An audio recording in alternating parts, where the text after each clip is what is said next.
এবার না তুই তো খুব জ্ঞানী, এমন একটা কবিতা ক যে কবিতার মধ্যে 64টা জেলার নাম আছে। ছন্দে সুরে বলছি আমি সকল জেলার নাম, তাল মেলাতে সবার আগে আসলো কুড়িগ্রাম। প্রধান জেলা ঢাকা থেকে একটুখানি দূর, এক জেলার নাম নরসিংদী, আরেকটা গাজীপুর। জয়পুরহাট ও লালমনিরহাট দুইটা জেলার নাম, রাজশাহীর নাম উজ্জ্বল করছে মিষ্টি স্বাদের আম।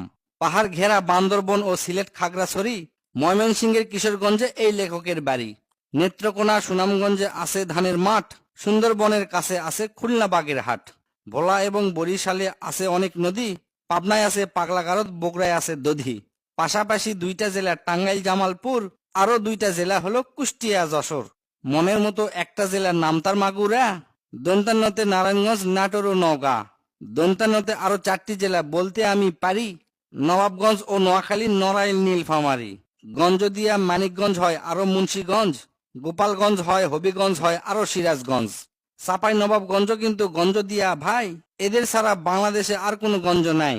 রংপুর আর রাঙ্গামাটির নামটা রঙে রাঙা, নামের জন্য আরো সুন্দর চাঁদপুর চুয়াডাঙ্গা। কক্সবাজার নামের জেলা আছে সাগরও পারে, পঞ্চগড়টা পড়ছে বন্ধু দেশের এক কিনারে। ফেনী জেলার নামটা মাত্র 2টা অক্ষর দিয়া, সবচেয়ে বেশি অক্ষর লাগে লিখতে ব্রাহ্মণবাড়িয়া। 6টা অক্ষর লিখতে লাগে মৌলভীবাজার, এদিক থেকে শরীয়তপুর সমান তাহার।